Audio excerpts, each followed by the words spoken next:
네, 오늘 하나님의 말씀은 민수기서 14장 7절부터 9절까지 말씀입니다. 민수기서 14장 7절부터 9절까지 말씀 봉독하겠습니다. 이스라엘 자손의 온 회중에게 말하여 이르되 우리가 두루 다니며 정탐한 땅은 심히 아름다운 땅이라. 여호와께서 우리를 기뻐하시면 우리를 그 땅으로 인도하여 들이시고 그 땅을 우리에게 주시리라. 이는 과연 젖과 꿀이 흐르는 땅이니라. 다만 여호와를 거역하지는 말라. 또 그 땅 백성을 두려워하지 말라. 그들은 우리의 먹이라. 그들의 보호자는 그들에게서 떠났고 여호와는 우리와 함께 하시느니라. 그들을 두려워하지 말라 하나. 아멘. 예, 오늘 이 말씀을 통해서 민수기서 전체 내용을 복음의 안경을 끼고 또 한번 정리를 해보겠습니다. 어, 그 카톡에 그 두 개의 교재를 올려드렸는데 하나는 개요입니다. 그리고 본론의 내용이고요. 그 개요 부분은 성경을 이렇게 쭉 통독하면서 자세하게 기록되어져 있는 성경을 보다 보면 이게 도대체 무슨 말씀이지? 이 민수기서가 말하고 있는 내용이 뭐지? 이거보다는 그냥 이렇게 읽어가면서 좀 이해가 안 되거나 그래서 멈춰지는 경우가 많은데 그때 약도처럼 보면서 이렇게 민수기서를 통독할 수 있도록 개요 부분을 정리를 했습니다. 이 민수기는 모세오경의 네 번째 책이죠. 백성들의 숫자를 카운트해서 기록했다, 세서 기록했다. 그런 의미에서 민수기입니다. 영어로는 넘버스라고 표현하죠. 숫자를 세면서 기록한 내용이다. 그러니까 인구 조사도 하고 또 12지파별로 몇만 명씩 되거든요. 군인도 뽑고 또 12지파대로 땅을 분배하기도 하고 정복할 가나안 땅에 대해서 뭐 그런 내용들이 이제 주를 이루고 있습니다. 그래서 민수기서의 주 내용은 시내산에서 출애굽에서 출발한 시내산에서 출발해서 38년간 광야 생활을 마치고 요단 동편 모압 평지에 이르기까지 여정이 나와 있고요. 하나님께서 가나안 정복을 위해서 충만케 하신 이스라엘의 백성의 숫자를 센 카운트한 내용이 기록되어져 있습니다. 크게 세 가지로 나눠서 볼 수 있는데 민수기서 1장부터 10장까지는 광야 생활의 어떤 준비에 대한 내용이 나와 있죠. 시내 광야에서. 그래서 첫 번째 인구 조사를 하고 또 레이지파에 대해서도 임무를 이렇게 제시하고 또 뭐 불기둥, 구름기둥으로 보호하시는 그런 축복에 대해서도 말씀하고 있습니다. 1장부터 10장까지 그 주제를 거기 적어놨으니까 참고하시고요. 두 번째는 민수기서 11장부터 21장까지인데 광야의 시련을 통한 세대 교체에 대한 내용이 나옵니다. 모압 평지까지. 백성들이 자꾸 불평하죠. 1세대 애굽 속에서 살았던 1세대들이 하나님의 약속을 믿지 못하니까 출애굽하게 할 것이요. 또 광야를 통과해서 저 가나안 땅에 들어가도록 하나님이 약속하셨다는 것을 믿어지지 않으니까 계속 현실을 두고 불평하는 거죠. 그런 장면들이 나옵니다. 미리암 모세 누나에 대한 비방도 12장에 나오고요. 그리고 가나안 정탐을 시켰는데도 불신앙의 보고를 하고 막 탄식하는 그런 장면도 나옵니다. 그리고 고라 일당의 반역에 대한 내용도 나오고요. 이러다 보니까 또 인간적으로 대제사장 아론에 대해서 레이지파에 대해서 이렇게 소홀히 여기고 하나님의 말씀을 전달하는 그 축복을 이렇게 우습게 여기는 사람의 말로 여기는 그런 장면 때문에 아론의 쌍난 지팡이에 대한 메시지가 나오죠. 뭐 이런 내용으로 21장까지 되어 있습니다. 그리고 세 번째 달락으로는 민수기서 22장부터 36장까지 불신앙하는 불평하는 1세대는 다 이렇게 장사 지내고요. 그리고 광야에서 출생해서 하나님이 허락하시는 것으로 살았던 그런 인생관을 가지고 하나님의 약속을 믿는 그 다음 세대를 중심으로 언약 저선이 교체되죠. 거기에 대한 교훈과 요단 동편 땅의 정복, 거기에 대한 교훈, 이런 말씀이 나와 있습니다. 그래서 두 번째 또 인구 조사를 하고 여기에서 여호수아를 후계자로 세우죠. 그리고 어, 여러 가지 또 그 내용들이 이렇게 마지막으로 이렇게 나오게 됩니다. 결국은 이제 여호수아를 중심으로 새롭게 교체된 언약 자손들이 이제 가나안 땅으로 진격해 들어가는 장면, 그리고 모압 평지를 차지하는 장면으로 마쳐집니다. 자, 그렇다면 우리가 이 민수기서 전체를 통해서 어떤 은혜를 주시는가에 대해서 좀 기도 제목을 먼저 잡자면, 광야 40년을 지나면서 이스라엘 백성들은 늘 언약궤를 중심으로 돌보고 언약궤를 따라가고, 또 언약궤가 움직이면 그 뒤를 따라가고, 또 언약궤를 모시고 인도받으면서 하나님의 축복을 누렸죠.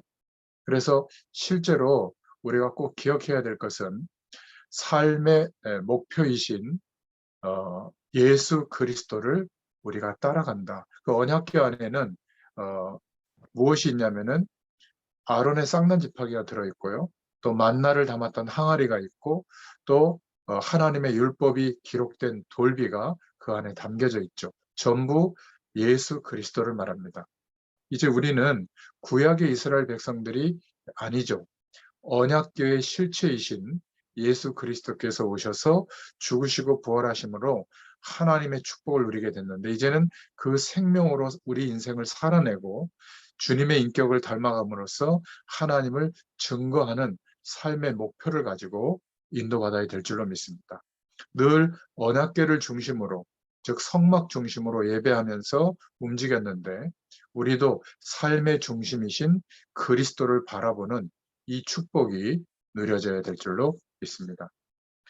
그래서 백성들이 움직일 때마다 항상 언약궤가 앞서가고 백성들은 그 뒤를 따라갔죠. 역시 우리도 민수기서 전체를 통해서 삶의 인도자이신 그리스도를 따라가고 말씀의 약속을 따라가는 이 축복이 누려져야 될 줄로 믿습니다.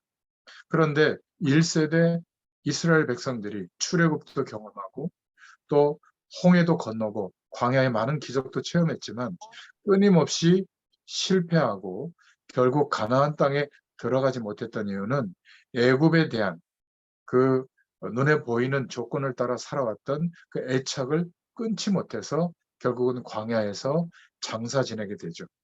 하나님의 약속을 믿는다면 하나님의 약속은 반드시 이루어지는데 그 약속을 신뢰하지 못했던 겁니다. 그래서 믿음의 사람을 준비하라. 이것이 민수기서 전체를 통해서 하나님이 주시는 메시지입니다. 두 권의 이렇게 교재로 이렇게 카톡에 올려드렸으니까 앞에 것은 개요거든요. 그래서 그거를 딱 놓고 민수기서를 36장까지 한번 정시간이 안 되면 두 번에 나눠서 아니면 한 번에 이렇게 통으로 통독을 해보시면 우리가 장절을 통해서 주시는 은혜도 있지만 성경 각 권 전체가 주시는 메시지가 있거든요. 바로 이 부분이 믿음의 사람을 준비하라라는 메시지입니다. 다른 데서는 두 가지 관점으로 민수기서를 설명했는데요. 여러분들이 이렇게 구독을 눌러보시면 거기에 한 주일에 한 5개, 6개 메시지가 올라오는데 어떤 현장은 산업인들만 중심으로 한 현장이 있고요. 또 어떤 현장은 부모 세대들, 또 어떤 현장은 청년, 전문인, 산업인들을 향해서, 또 어떤 현장은 초신자들이 주로 있기 때문에 성경을 창세기부터 한 장 한 장 읽어서 지금은 출애굽기 한 중간쯤 이렇게 읽고 있거든요. 그 말씀을 한 장씩 복음 메시지를 붙잡고 기도하는 메시지도 올라가 있습니다. 그래서 오늘은 먼저 세대들, 하나님이 복음의 1세대로 부르신 우리 부모 세대들이 알아야 될 민수기서의 내용이 있는데 싸울 자를 준비해라. 그리고 나시린을 준비해라. 또 민수기서 6장에 제사장의 축복을 귀히 여겨라. 그리고 늘 기억할 것은 예배 중심, 성막 중심으로 인도받아야 된다. 여기에 대한 메시지는 그 유튜브에 올라가 있으니까 구독 누르신 분들은 그 메시지들을 특히 뭐 천왕동 다락방 메시지라든지 또 신림동 다락방 메시지라든지 이거를 참고하시면 좋겠습니다. 자, 민수기서 전체 메시지가 믿음의 사람을 준비하라라는 메시지인데 서론으로 먼저 좀 생각해 볼 것은 우리의 눈이 열리기를 하나님은 원하십니다. 어떤 눈이 열리기를 원하시냐면 복음보다 강한 것이 있으면 그것을 통해서 재앙이 옵니다. 복음 전하는 것 같은데 결국 강조하는 것이 방언을 해야 된다. 이렇게 강조하면 방언을 하는데도 재앙이 임하죠. 그리스도 외에는 재앙에서 해방될 수 있는 길이 없다. 이것이 지금 창세기, 출애굽기, 레위기, 민수기서를 통해서 전달하고 있는 하나님의 메시지거든요. 복음은 대강 이야기하고 삶이 중요하다. 성실해야 되고 정직해야 되고 바르게 살아야 되고 정의롭게 살아야 된다. 이렇게 삶을 강조하던 교회가 지금 한국 교회에서 제일 삶의 문제가 많이 덮치고 있는 교회들이 많습니다. 세습을 한다든지 아니면 돈에 막 눈이 멀다든지 아니면 막 여러 가지 이렇게 사람들 간에 문제가 생긴다든지 그런 대표적인 재앙의 문제가 덮치고 있죠. 또 복음 말고 교권, 어떤 중요한 수익 사업, 이런 일에 신경 쓰던 교회, 이런 문제들 때문에 여러 가지 어려움들이 덮치고 있는 것을 보게 됩니다. 민수기서를 통해서 우리에게도 복음이라고 하는 기준보다 더 강하게 우리에게 기준이 되는 삶의 내용과 어떤 사상이 있다면 그것을 통해서 재앙이 옵니다. 너무 사람을 사랑하고 그 사람을 의지하는 마음을 가지면 그것 때문에 재앙이 임하고요.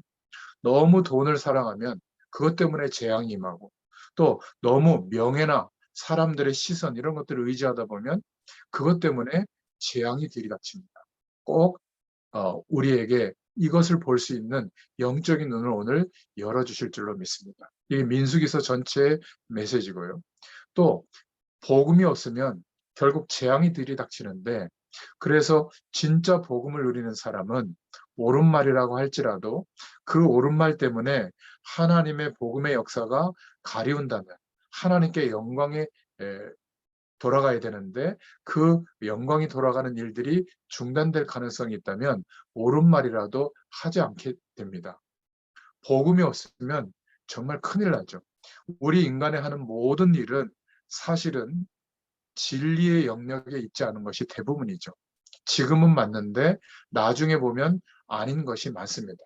전에는 옳았는데 지금은 아닌 것이 인간들이 형성해 놓은 기준들이죠. 어떤 면에서 윤리는 지역마다 다 다르죠. 지금 카타르에서 월드컵이 열리고 있는데 아마 10시부터 우리나라 또 경기를 하죠. 오늘 좀 빨리 끝내도록 하겠습니다. 근데 그 나라에 보면 뭐 모슬렘의 그 율법으로 술을 못 마시게 하잖아요. 그래 어떤 나라에서는 뭐 경기장에서 관람객이 맥주 한 잔 정도 할 수 있는 거는 문제가 아닌데 거기서 그렇게 하면 벌금을 물고 막 감옥에 갈 수도 있거든요. 그러니까 우리가 옳다라고 하는 윤리도 지역마다 다 다른 겁니다. 이렇게 복음을 놓치면 열심히 살아가는데 재앙이 덮치는 겁니다. 그래서 하나님께서 한 시대마다 성경에 하나님이 그 시대를 회복시키기 위해서 남겨진 자, 구약에는 그루터기라고 하는 단어로 번역을 했고 또 신약에서는 이제 하나님이 남겨진 자들을 향한 하나님의 계획을 붙잡게 하기 위해서 우리는 영어 단어로서 렘넌트, 남겨진 자라는 뜻으로 붙잡고 있잖아요. 하나님이 시대마다 남겨진 그런 인물들을 통해서 하나님의 축복의 일들을 회복시켰는데 여러분 요셉을 다 알고 있잖아요. 이 요셉이 노예로 팔려갔는데 이게 축복입니까? 저주입니까? 우리는 말씀을 알고 있으니까 축복이라고 생각하는데 그럼 우리 후대가 노예로 팔려가면 축복이에요? 저주예요? 하나님이 약속하시고 그리스도 안에서 회복된 그 축복을 이루시려고 우리 인생의 모든 여정을 하나님의 주권적인 역사로 이루어 가시는데 이 하나님의 언약, 부르심에 따라서 하나님의 영광을 위해서 우리의 인생을 축복하시는 것이 믿어져야 되거든요. 이 눈이 열려져야 될 줄로 믿습니다. 모세는 80년의 준비 기간을 거쳐서 드디어 희생 제사의 비밀, 오실 메시아의 약속에 대해서 이스라엘에게도 전달하고 저 바로 왕에게도 가서 선포해라. 그런데 자기는 못한다고 합니다. 그럴 때 출애굽기 4장 24절에 보면 하나님이 그날 밤에 막 죽이려고 하는 거거든요. 왜냐하면 이스라엘은 아들들에게 할례의식을 치르게 했거든요. 생식기 끝을 잘라서 할례의식을 치르게 했는데 그게 피의 약속을 몸에 새기는 겁니다. 오실 메시아의 약속을 붙잡도록 한 건데 자기 아들에게 할례의식을 치르지 않은 그것 때문에 하나님이 진노하셔서 죽이려고 하는 겁니다. 그때 외모는 좀 출중하지 않았지만 십보라라고 하는 그 부인이 내 남편은 피남편이다 이러면서 그 아들에 대한 할례의식을 치르도록 막 적극적으로 의견을 개진하죠. 그래서 모세는 깨닫게 됩니다. 아, 눈이 열리게 된 거죠. 처음에는 보낼 만한 자를 보내십시오. 나는 아닙니다. 이랬는데 내가 지금까지 80년 동안 애굽에 있었던 이유가 이 부르심 때문이구나. 지금 많은 사람들 중에 바로 왕을 만나러 갈 수 있는 사람이 나밖에 없구나. 그래서 지금까지 나의 인생을 살려두셨구나. 이렇게 깨달아진 겁니다. 이런 눈들이 하나님이 남겨두시고 믿음을 회복시킨 사람들에게는 전부 이런 눈이 열리게 된 것이죠.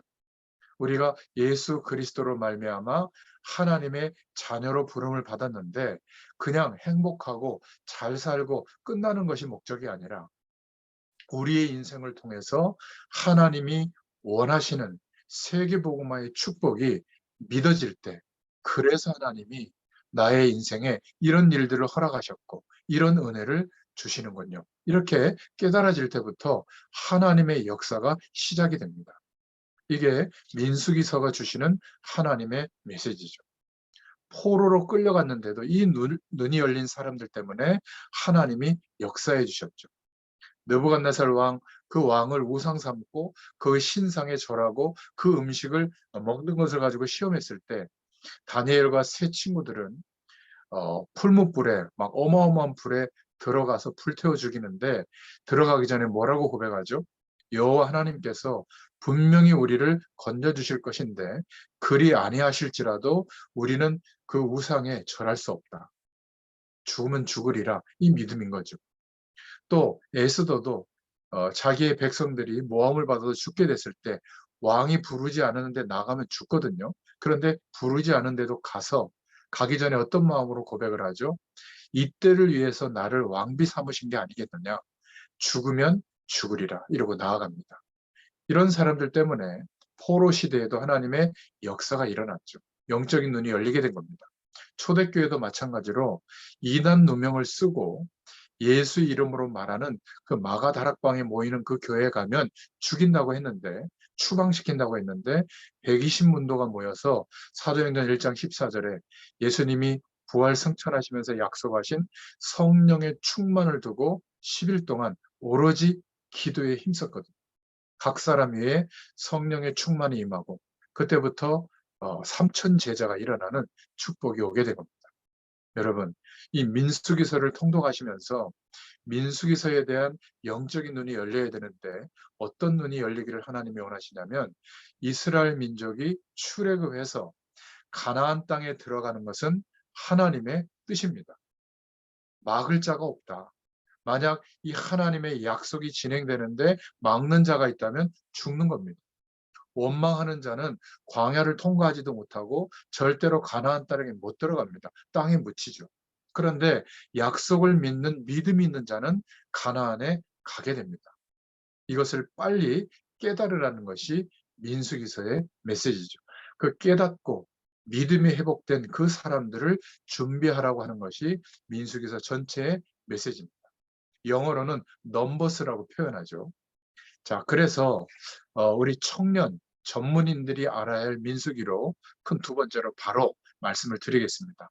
한 몇 가지 메시지를 우리가 기도 제목으로 붙잡으면서 민수기서 전체에 대한 통독을 한번 해보시면 하나님이 저와 여러분 각자에게 주시는 은혜를 충만하게 누릴 수 있을 겁니다. 위기의 시대에 믿음의 사람 여호수아와 갈렙 때문에 그 위기가 회복이 되어졌죠. 여러분, 하나님이 우리를 믿음의 사람으로 세우시는 줄로 믿습니다. 두 번째 메시지는 원망하는 백성이 되지 마라. 민수기서 16장에 나와 있거든요. 그리고 아론의 쌍난 지팡이라는 이 메시지를 통해서 주시는 메시지가 있습니다. 민수기서 17장의 내용이고요. 그리고 결국 우리를 복음 속에 부르셔서 이 시대에 믿음의 언약의 후계자로 세우시는 줄로 믿습니다.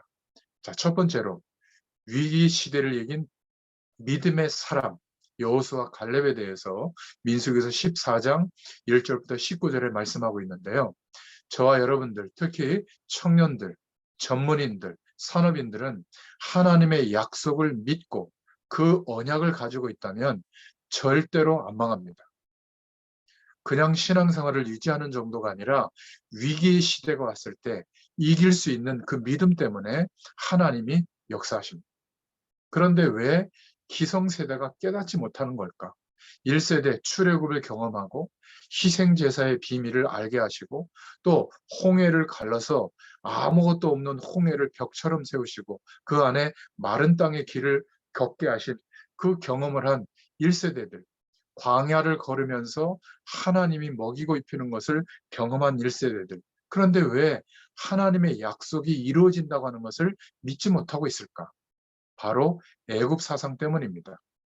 애굽에서 눈에 보이는 것을 따라 먹고 입고 살아왔던 그것 때문에 하나님이 약속하신 일을 이루시고 하늘 보좌의 축복으로 역사하시는 것을 봤지만 그것보다는 자기가 경험한 그 배경을 의지하는 것. 이게 바로 애굽 사상이거든요. 이게 안 바꿔지는 겁니다. 노예 근성 때문입니다. 노예 근성은 뭐죠? 그러니까 직장에서 사장님이 나에게 월급 주는 거 그걸 가지고 산다. 내가 경제활동을 열심히 해가지고 그 결과로 내 하루하루 일생이 산다. 내 자녀도 그것 때문에 산다. 결국 사람을 쳐다보고 환경을 쳐다보고 늘 계산하고 있는 게 노예근성입니다. 이게 광야 속에서는 통하지 않거든요.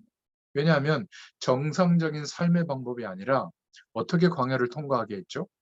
그래서 레위기서의 말씀이 뭡니까? 하나님께 나아가는 길, 예배, 언약궤를 중심으로 성막을 중심으로 살아갈 수 있도록 5대 제사를 말씀하셨죠. 그냥 예배가 아니라 구원의 축복을 누리는 예배, 감사의 축복을 누리는 예배, 그리고 하나님 앞에서 화목하고 하나님의 사랑을 누리는 예배, 또 하나님의 영광의 축복을 누리기 위해서 회개를 동반한 예배, 우리의 몸과 마음과 일생 전체를 드리는 헌신을 다짐하는 예배. 이 예배의 원리, 5가지 예배, 그죠? 번제, 소제, 화목제, 또 속제제, 속건제. 이 5가지 예배와 절기를 통해서 레위기의 말씀을 주시잖아요. 광야를 출발할 때. 그 2번째 메시지가 바로 민수기입니다. 민수기의 총 메시지는 그 약속을 누리면서 믿음이 회복된 사람을 준비하라. 모든 지파를 12지파로 나누고 몇만 명씩 군인을 뽑는데 그 중에 믿음의 사람을 준비해라. 그래서 우리 청년, 전문인들, 산업인들이 꼭 알아야 될 민수기서 메시지 첫 번째가 위기 시대에 저와 여러분들을 믿음의 사람으로 하나님이 세우시는 줄로 믿습니다. 그래서 광야길 걸어가면서 아무것도 없으니까 불편해서 늘 불평하고 늘 원망하고 이게 광야근성이거든요. 지금까지 우리 인생을 돌이켜보면 어려웠지만 하나님이 오늘 이 시간까지 인도하셨잖아요. 하나님의 인도하심, 하나님의 약속을 믿는 믿음이 회복될 수 있기를 축원드립니다. 그러니까 하나님이 약속하신 우리의 부르심에 따라 하나님이 인도하시는 인생이라는 게 안 믿어지면 현실만 바라보게 됩니다. 결국 현실 속에서 유일하게 선택할 수 있는 길은 경험했던 애굽에서의 삶. 그래서 항상 불신앙이 동반되면 애굽으로 자꾸 가려고 하는 겁니다. 이게 광야에서 있었던 일이거든요. 여러분, 이런 습성에 빠지지 마시길 바랍니다. 가장 중요한 시기에 불신앙하는 조건을 선택하는 그 우를 범하지 않기를 축원드립니다. 특히 청년들, 또 전문인들, 산업인들은 어쩔 수 없이 막 세상의 적극적 사고방식의 흐름 속에서 나온 시스템과 그것을 유지하고 발전시키는 방향으로 노력할 수밖에 없기 때문에 자칫하면 사회생활, 직장생활, 경제활동 또는 가정생활까지도 그 적극적 사고방식의 산물을 쫓아가느라고 하나님의 약속을 믿는 믿음보다는 그 방향이 우선이 될 가능성이 많습니다. 그래서 결국은 현실주의가 될 수가 있는 거죠. 여러분, 기성세대의 지혜는 배워야 되지만 언약을 믿지 않는 하나님의 약속을 믿지 않는 기성세대의 습성에는 빠지지 말라. 이게 민수기서가 주시는 메시지입니다. 민수기서 12장 4절부터 9절에도 그래서 나오죠. 벌받은 모세의 누나 미리암의 메시지가 나옵니다. 모세가 이방 여인하고 결혼하는 일이 벌어지거든요. 그러니까 잘못은 모세가 한 거죠. 그래서 옳은 말을 합니다. 아니 멀쩡한 부인이 있는데 왜 또 이방 여인하고 결혼하느냐. 이거를 전 백성들 앞에서 막 핀잔하면서 비난합니다. 그런데 하나님이 모세를 징벌한 게 아니라 미리암을 징벌했죠. 어떻게 해요? 중동 지역에서 가장 큰 질병이 문둥병이 있는데 그 재앙을 내린 겁니다. 하나님이 진노하셨죠. 왜 그랬을까요? 성경이 말씀하고 있는 것은 하나님의 역사가 이루어지고 있는데 굉장히 지장되는 일을 한 겁니다. 모세가 잘못했는데 그것을 비난해야 될 것은 맞는데 모세가 해야 되는 일과 이스라엘 민족이 바라볼 때 엄청 시험들게 만들었거든요. 쉽게 말하면 옳은 것을 보고 옳은 말을 했는데 그것이 하나님의 언약이 진행되는데 막는 역할을 한 겁니다. 조금 수준 있는 얘기거든요. 빨리 알아들어야 됩니다. 청년들, 전문인들, 산업인들이 굳이 하나님의 역사가 진행되는데 옳은 내용이에요. 잘 본 거예요. 그런데 옳은 말을 가지고 하나님의 역사를 가로막는 일을 굳이 우리는 하지 말자. 기억하시기 바랍니다. 어떤 교회들은 막 싸워가지고 중직자 가정들이 막 힘을 합쳐서 목사님을 쫓아내고 교회를 막 갈라서 새로 막 교회를 세워서 막 잘 되려고 노력하는데 하나님의 뜻이 있겠죠. 그런데 제가 신앙생활을 한 30년 이상 교역자를 하면서 그런 소식과 그런 중직자들을 보면 한 가정도 잘된 가정이 없어요. 왜 그렇죠? 그 판단과 결정이 바라본 내용들이 옳은 것이라고 할지라도 우리는 복음을 막는 역할을 하지 말자. 꼭 기억하시기 바랍니다. 모든 것을 다해도 복음을 막는 역할을 하면 하나님의 역사는 진행이 되는데 이 약속을 믿지 않고 현실만 바라보면 죽습니다. 전도를 열심히 안 해도 됩니다. 억지로 할 필요는 없죠.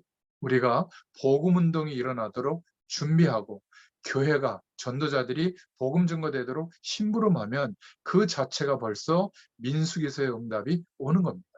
그래서 가장 중요한 시기에 민수기서 13장에 보면 12정탐꾼을 12지파에서 뽑아서 보냈는데 10명의 정탐꾼은 언약을 놓치고 본 거죠. 뭐라고 표현했습니까? 13장 28절에 보면 그 땅의 가나안 땅의 거민은 어마어마하게 강하다. 그 성읍은 견고하다. 신장이 너무 장대한데 13장 33절에는 네피림의 후손, 아낙 자손, 거인들을 말하거든요. 그런 엄청난 군인들이다. 우리는 죽었다. 이렇게 보고를 하니까 그 보고를 듣는 이스라엘 백성들의 대다수가 민수기서 14장 1절에 보면 밤새 그래 이 정도가 아니라 막 통곡하면서 모세와 대제사장 아론을 막 원망하는 거 있죠. 그리고 14장 3절에 지금이라도 애굽으로 돌아가자 난리를 치는 겁니다. 이걸 보세요. 언제든지 하나님의 약속을 믿지 않고 현실을 보면 사실로 본 겁니다. 그런데 그것이 불신앙이거든요.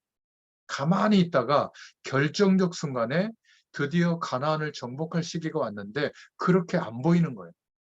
홍해 앞에서도 벽처럼 가로막혀 있는 그 홍해 안에 하나님이 준비하신 길이 안 보이죠. 홍해가 만약에 절망적인 상황이라면 하나님은 홍해를 가릅니다. 그런데 하나님의 약속을 믿지 않는 사람들은 현실만 보고 사실적인 눈만 있는 것이죠. 그래서 복음 운동이 일어나도록 믿음의 사람들을 통해서 하나님이 역사하신 겁니다. 그래서 믿음의 사람 여호수아와 갈렙은 민수기서 14장 6절에 옷을 찢으면서 회개했다는 말이죠. 14장 8절에 가나안 땅은 여호와께서 우리 이스라엘에게 주신 땅이다 이렇게 보고합니다. 그러면서 오늘 14장 9절에 여호와를 거역하지 마라. 그리고 그들을 두려워하지 마라. 그들은 우리의 식물이다. 예전 개역 성경에는 우리의 밥이다. 이렇게 말씀하고 있죠. 이미 그들은 떠났다. 지도자들은 떠났다. 여호와께서 우리와 함께 하신다. 이렇게 믿음의 고백을 한 겁니다.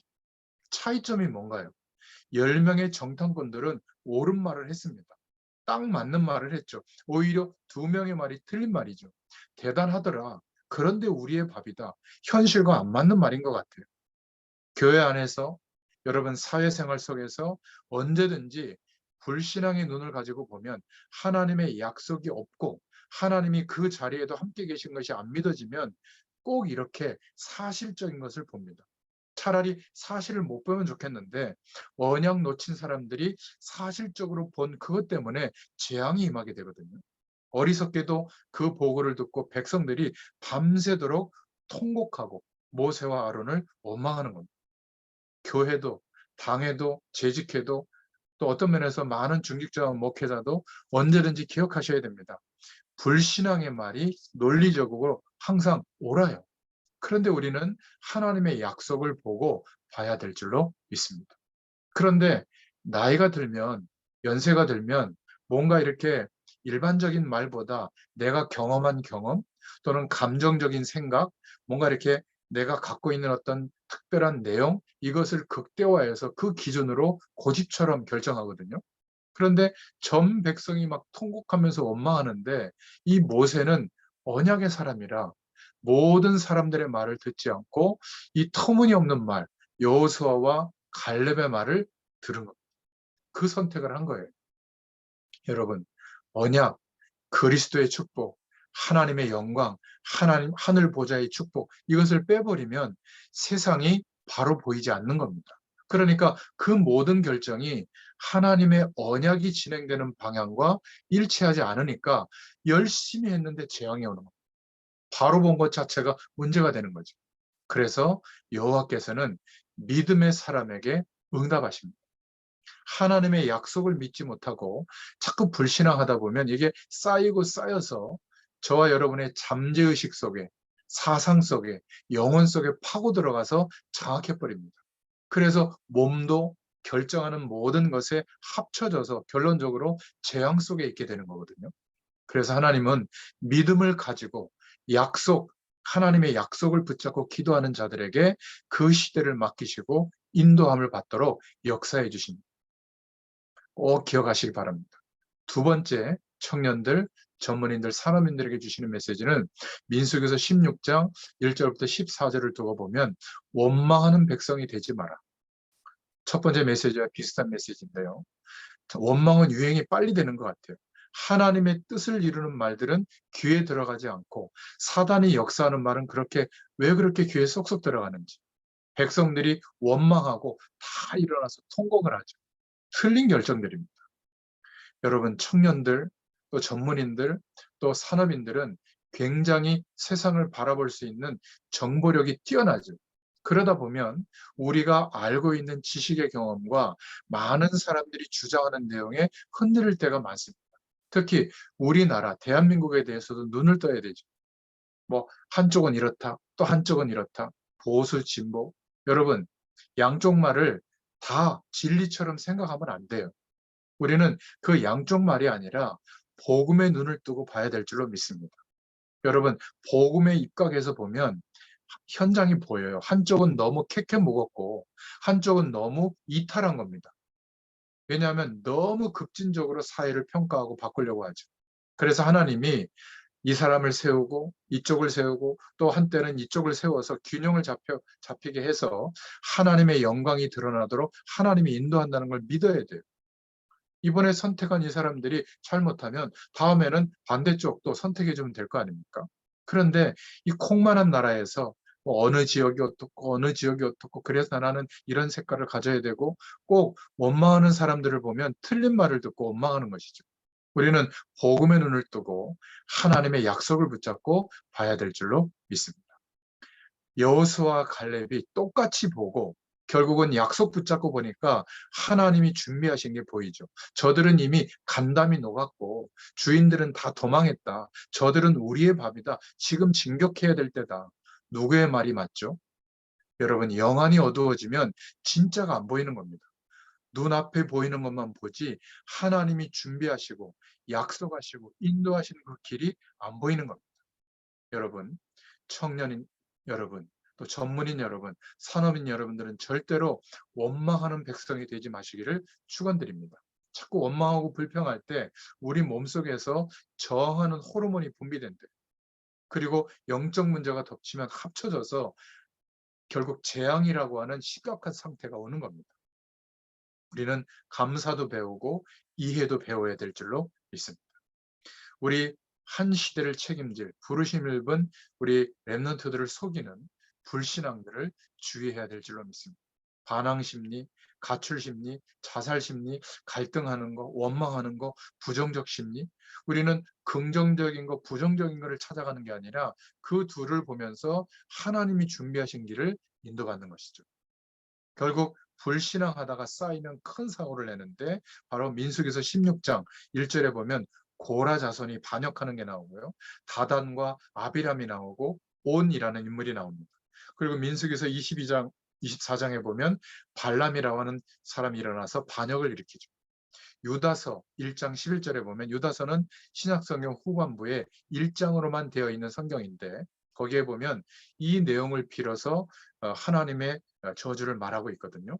화 있을진저 이 사람들이요 가인의 길에 행하였으며 삭슬 위하여 발람의 어그러진 길로 몰려갔으며 고라의 표역을 쫓아 멸망을 받았도다. 참 무서운 말이죠. 이런 원망들이 쌓여서 결국 멸망이 오는 문제가 어느 날 들이닥치는 겁니다. 종이 한 장 차이거든요. 약간만 상처받고 눌리고 마음 약할 때 이 도사리고 있던 불신앙이 스물스물 올라오는 겁니다. 그때 틈을 타고 배후의 흑암 세력이 덮친다는 거. 성경만 말하고 있는 겁니다. 기억하세요.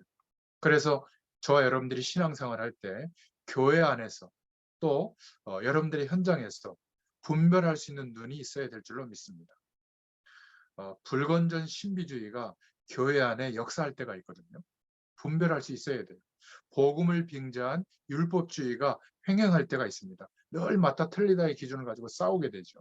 또 복음을 빙자한 타락주의, 끝났으니까 뭐 이건 어떻고 저건 어떻고 상관없다. 그냥 막 해라. 괜찮다. 아닙니다. 사이비 사상, 이단 사상, 적그리스도 사상 이런 것들을 두고 분별할 수 있으려면 하나님의 말씀이 가리키고 있는 이 내용이 우리에게 언약으로 붙잡아져야 되겠죠. 여러분, 이것들 때문에 언약 백성들이 믿음을 잃어버릴 수가 있는 겁니다. 한마디로 나보다 다 낫다 생각하세요. 여러분, 중직자들이 교회에서 대표 기도할 때 주로 서론에 뭐라고 기도하죠? 억만죄악에서 우리를 구원해 주셔서 감사합니다라고 고백을 해요. 그런데 현실 속에서는 나보다 나쁜 인간들이 더 많다고 지적하잖아요. 그럼 거꾸로 된 거 아니겠습니까? 다 나보다 낫다. 어차피 나는 억만 가지 죄인이었는데 하나님이 구원해 주신 은혜 때문에 이렇게 회복되어졌다. 저 사람들도 하나님의 때가 되면 하나님이 구원해 주시면 나보다 더 나을 것이다. 이렇게 생각하시기 바랍니다. 자, 세 번째 메시지는 민수기서 17장에 아론의 쌍난 지팡이에 대한 메시지인데 이스라엘 백성들은 늘 원망하다 보니까 대제사장 아론에 대해서 또 레위 지파에 대해서 업신여기는 겁니다. 이러니까 예배가 회복이 안 되고 하나님의 말씀이 잘 붙잡아지지 않죠. 그래서 하나님이 12지파를 상징하는 각 지파에 막대기가 있는데 그 지팡이를 두고 하나님이 아론의 지팡이에만 싹이 나게 한 겁니다. 이 메시지를 잘못 기억하면 이렇게 전달하기도 합니다. 목회자가 중요하다. 목회자에게 대들면 안 된다. 목회자의 말을 하나님 말씀처럼 들어라. 그 메시지는 아닙니다. 아론이 대제사장인데 대제사장 말을 들으라는 게 아니라 똑같이 죽은 나무인데 하나님의 말씀이 임하는 곳에는 생명이 일어난다. 그 말이에요. 그래서 이스라엘 민족들이 대제사장, 레위 지파를 통해서 하나님의 언약이 선포되어질 때 그 언약을 따라가라 이 말이에요. 생명이 역사하는 것은 하나님의 말씀의 약속을 따라가는 거다. 지금도 마찬가지입니다. 여러분, 목회자는 하나님 비슷한 사람이 아니에요. 완전 무결한 사람이 아닙니다. 상식적으로 볼 때 약간 중간보다 못합니다. 세상의 경험도 좀 없고요. 공부도 많이 못했습니다. 그래서 사람으로 보면 틀림없죠. 그런데 그 사람, 목회자와 제사장을 통해서 선포되는 하나님의 말씀은 사람의 말이 아니라 하나님의 말씀으로 받을 수 있어야 돼요. 어떻게요? 그 말씀 속에 성령의 감동하심으로 내게 하나님이 역사하시는 하나님의 말씀이 있거든요. 이 말씀이 내 심령 안에 부딪혀 들어와야 돼요. 너무 중요합니다. 그래서 하나님은 이 쌍난 지팡이, 아론의 지팡이를 언약궤 안에 넣은 겁니다. 어떤 의미로요? 하나님의 말씀이 임하는 곳에 생명의 역사가 일어난다. 이것을 알게 되도록 이제 언약궤 중심으로 살아가도록 역사한 겁니다. 그런데 하나님의 능력을 믿지 않는 1세대들은 출애굽기 5장에 출애굽의 기적을 보고도 안 믿고요. 출애굽기 14장에 홍해의 기적을 보고도 안 믿습니다. 민수기서 14장에 보면 수많은 광야의 기적, 가나안 땅 앞에서도 안 믿습니다. 그래서 하나님이 아론의 지팡이에 싹이 나게 한 거죠. 여러분, 이게 무엇을 의미하죠? 예배의 가치를 회복하도록, 하나님의 말씀의 가치를 회복하도록, 주의 백성과 주의 종의 가치를 회복하도록 역사해 주신 줄로 믿습니다. 그래서 민수기서 17장에 보면 4절부터 10절에 율법을 새긴 돌배가 언약궤 안에, 만나 담은 항아리가 언약궤 안에, 그리고 아론의 쌍난 지팡이도 언약궤 안에 두게 한 겁니다. 요단강을 건널 때도 여호수아 3장에 보면 언약궤를 따라 건넜고요. 여리고성을 무너뜨릴 때도 언약궤의 앞뒤로 여호수아서 6장에 보면 행진했을 때 여리고성이 무너지죠. 결국 언약궤를 탐을 내서 뭣도 모르는 블레셋이 언약궤를 빼앗아 갔는데 다곤 신전 앞에 뒀는데 어떻게 됐죠? 다곤 신상이 무너지고 막 재앙이 덮치니까 다른 지역에 보낼 때마다 그 지역에 재앙이 임하죠. 그때 하나님 앞에 회복하도록 드렸던 예배가 속건제입니다. 하나님의 것을 탐했을 때 했던 제사죠. 아무튼 언약궤를 모실 성전을 준비한 것에 대한 감사가 역대상 29장에 보면 나옵니다. 하나님은 다윗을 축복하셨고 솔로몬을 축복하셨죠. 여러분, 마른 막대기에도 생명의 역사가 일어나게 할 수 있다. 저와 같이 연약하고 여러분과 같이 부족하고 우리 모두가 연약하고 부족하잖아요. 그런데 저희들과 같은 사람이 하나님의 약속의 말씀을 붙잡고 기도할 때 마른 막대기에 싹이 난 것 같은 하나님의 풍성한 역사가, 생명의 역사가 일어나게 될 줄로 믿습니다. 그래서 여러분들은 청년의 때에 또 전문인의 현장에서, 산업인의 현장에서 원망하는 백성이 되지 마시기를 축원드립니다. 자, 마지막 네 번째로 이 민수기서를 볼 수 있는 눈인데요. 27장 12절부터 23절에 보면 결국 여호수아가 믿음의 후계자로 세워지죠. 여러분 기억하시기 바랍니다. 저와 여러분들을 하나님은 그리스도로 말미암아 이 시대를 회복시키려고 하나님께서 믿음 가진 사람으로, 믿음의 후계자로 세워주신 줄로 믿습니다. 왜 그렇게 하셨을까요? 이 믿음의 후계자는 하나님의 언약이 성취되는 핵입니다. 모든 응답의 핵이거든요. 그래서 성경의 핵심이 이 믿음의 후계자들을 통해서 이루어진 겁니다. 성경은 이것 때문에 다 움직였다고 볼 수 있죠. 사무엘, 다윗, 엘리야, 디모데 마찬가지입니다. 그런데 어떻게 이 믿음의 후계자들이 세워졌죠? 여호수아와 갈렙이 모세의 믿음을 보고 그것을 가지고 증거를 갖게 된 겁니다. 결국 이 증거를 가지고 그 믿음의 내용을 가지고 가나안 정탐에 대한 믿음의 보고를 했고요. 결국 여호수아에서 보면 요단강을 건너고 여리고성을 무너뜨리고 이스라엘 백성을 이끄는 겁니다. 여호수아서 14장에 보면은 안악산지를 점령하는 이 축복도 언약을 가지고 인도받게 된 거죠. 1세대 믿음의 세대가 없으면 모세와 같은 언약 축복을 누린 믿음의 세대가 없으면 어떻게 믿음의 후계자들이 세워질 수가 있겠습니까? 저와 여러분들이 믿음의 1세대로 부름받았다면 모세와 같은 축복을 누릴 수 있기를 축원드립니다. 나이가 들어도 하나님의 언약적인 선택을 할 수 있는 영안이 더 열려지기를 축원드립니다. 그 모세를 통해서 믿음의 후계자가 세워졌죠. 이래서 설교자가 중요하고 이래서 주일학교 교사가 중요한 겁니다. 주일학교 교사가 이런 믿음의 일꾼을 세울 수 있는 믿음의 사람이 아니라면 결국 적극적 사고방식의 흐름만 전달하고 끝나겠죠. 후계자 여호수아가 세워졌습니다. 민수기서 27장 18절부터 23절에 여호와의 신에 감동된 자다. 모든 말씀을 알고 위탁받은 사명자다. 그리고 판결권을 위탁받았다. 회중 앞에서 안수를 받았다. 이렇게 말씀하고 있죠. 여러분, 주의 종들에 대해서 여러분들은 불신앙하지 마시기 바랍니다. 주의 종들은 판결권, 예배권, 축복권이 있거든요. 그래서 여러분들이 주의 종의 마음에 담겨서 축복 기도할 수 있는 그런 사람이 되시기를 바랍니다. 또 여러분들은 만인 제사장, 모든 사람들에게 그리스도로 말미암아 제사장적인 권세가 임했기 때문에 머무는 현장마다 원망하고 불평하는 사람이 되지 말고 축복하시길 바랍니다. 그 축복한 기도가 그대로 응답이 될 줄로 믿습니다. 저와 여러분은 믿음의 사람 여호수아처럼, 갈렙처럼 하나님께서 이 믿음의 운동, 전도 운동을 이어나갈 후계자로, 믿음의 후계자로 저희들을 세워주신 줄로 믿습니다. 자, 결론으로 민수기서를 다시 한번 정리를 해보면, 저와 여러분들을 하나님이 택한 백성으로 부르셨다. 복음을 듣고 아는 정도가 아니라 이제는 복음을 제대로 볼 수 있도록, 모든 삶을 통해서 알게 되도록 가나안 땅에 들어가기 전에 38년 동안 하나님께서 광야 같지만 거기에서 깨닫게 해주신 것이죠. 애굽이 어떤 땅이냐?